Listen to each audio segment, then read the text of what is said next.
You know what day it is. Motorhome Mondays. Right. Apologies first off about Friday's vlog. That will be coming tonight at 7 p.m.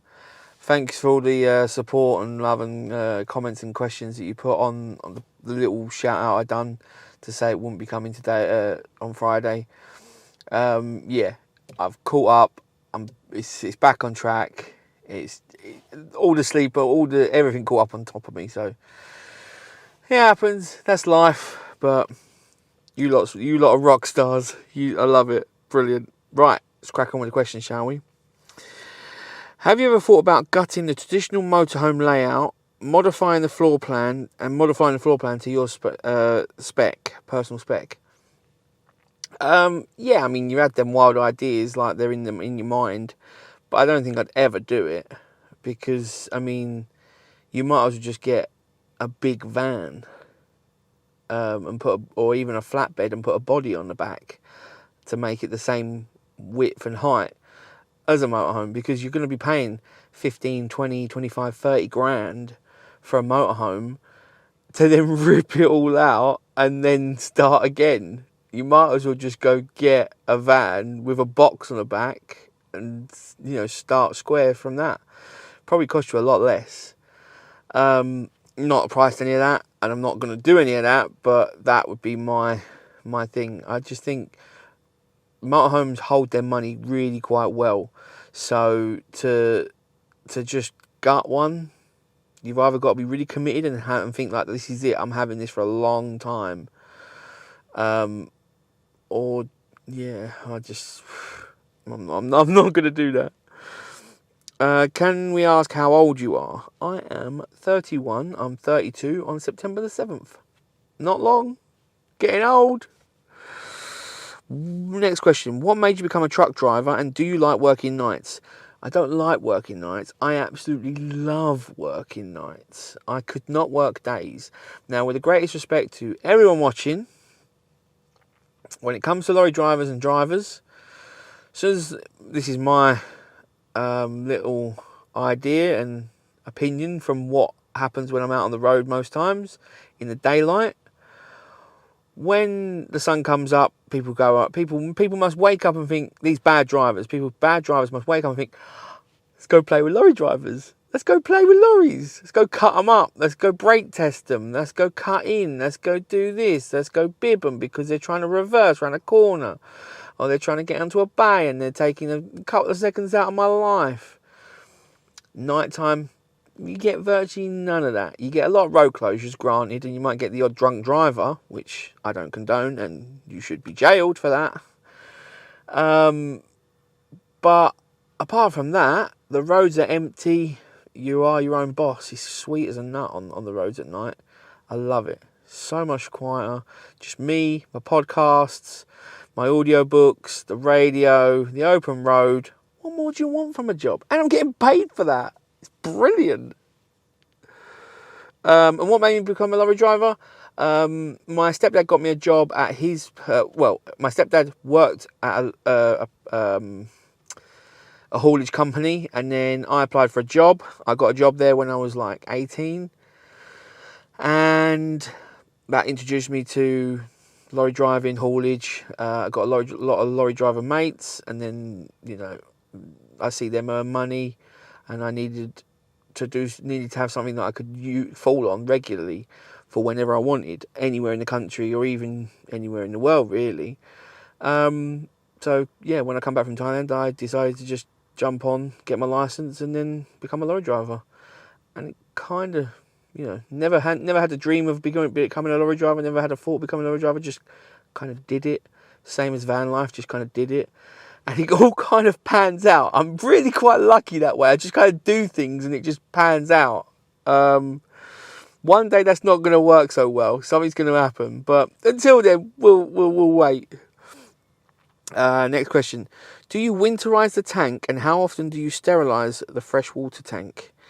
How do you keep it from freezing in the cold weather? Freezing in cold weather, if it's going to go any lower than like -5, -6, or around that, then I will start to think about maybe draining tanks, draining pipes, and just using bottled water. Anything other than that, if this is -1, -2, -3, I'm not worried at all. I'm not really worried about that. Sterilising the tank, I do that probably every 4 to 6 months. I just run it through. But again, I'm using the tank so often, not much has time to sit around. I mean, you lot might go away, well, not you lot, but people that don't use their motorhomes often might put water in their tank for the weekend, then they park up, they empty the tank, and then that's it. They leave it to sit there for maybe 2-3 months until they go on holiday again. In them 2 or 3 months, you know, nasties start to grow. But mine is literally waters out, waters back in, waters out, in, out. You know, doesn't have time to, you know, to grow. And I've got a water filter. Yeah, so not too often, but every now and again. Next one. Oh, and yeah, that's it. How do you keep your water tank from freezing? Yeah, mine's inside anyway, so it doesn't. It's within the motorhome under the seats, so it doesn't freeze. You'd have to have a real hard frost for that. Next one. What gaming laptop do you use that runs 12 volt? Mine's an Asus ROG Strix. I don't know. But I've got a big 12 volt adapter, and yeah, it does use a lot. I mean, he's probably pulling about 8 amps, 6 amps, 8 amps, when even on 12 volt. So, and it uses 19 volts, 19.5 volts. Mine does.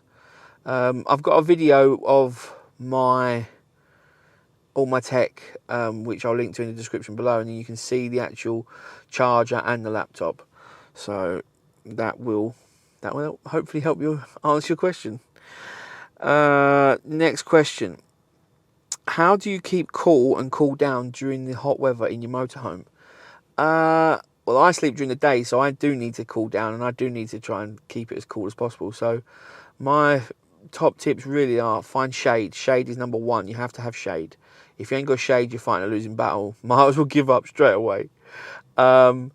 Next thing, I mean, I'm sleeping during the day, so I have all the windows cracked, but, you know, I have the top ones open, the max fan taking all the hot air out. Then I have a lot of fans in the motorhome, blowing air like from the floor up, because obviously the floor's cold, the cold sinks. So trying to push the cold up and then circulate the air. And then the only other thing will be lots of cold drinks. You can have a cold towel.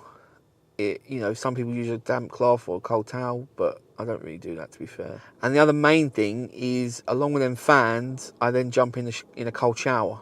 Literally no hot water, and it literally takes your breath away. Because again, my tank's inside, so it is very shaded and very, very cool. Cold shower and then the fans on you, and you are like, ooh, that is icy. I mean, you could cut glass. That's what she said. They could cut glass. So yeah, it's just about keeping the blinds down, keeping some airflow going, and yeah, ice cold showers and ice cold drinks, baby, all the way. Right, and last question. Have you ever brought a girl back to the motorhome? And if so, what was the best reaction one has given you? Yeah, I've brought girls back to the motorhome. That's no problem. I haven't really had many reactions, to be fair, because I'm not out looking for girls that are going to be like, oh my God, you live in a motorhome, don't want to know that. You know, I'm not interested in that at all. So if that's the kind of vibe I'm picking up, I'm not going to continue down that road. But I did have one girl come back and she's like, it is a motorhome. I'm like, yeah. I was like, I told you that it was a motorhome. I live in a motorhome. She's like, no, it is a motorhome, but you don't live in it. You just drive it, don't you? I was like, you go on holiday in it. I was like, no, I live in it. And I swear blind, she just would not accept it. Would not accept it. No, you don't live in a motorhome. No, you don't. I'm like, yes, I don't know how I could convince you, really. I mean, she saw the channel, so she's like, no one would do that. And I'm like, yeah, I've done it. I'm doing it. This is it. Apart from that, no real, like, you know, funny, stupid stories, really, because why would you waste your time talking to people that are not on your wavelength. It's just not the done thing, really, is it? Because you're just wasting your time. And I've, as you know from last week's vlog, you know, not being out in time, I haven't got time to waste. I ain't got no time to waste. I want to get on with things, you know. You're only here for a certain amount of time. Let's crack on, shall we? Yeah, so that's pretty boring, really. But right, that is this week's Motorhome Mondays. If you've got any questions for next week's Motorhome Mondays, then drop them in the comments below. Hit me up on Instagram or on my email at Darren, DARRAN, at themotorhome.com. If you've got any ideas for other future videos, drop them in the comments below, and I will catch you on the next one. Don't forget, 7 PM tonight, the vlog. Take it easy, guys. Bye!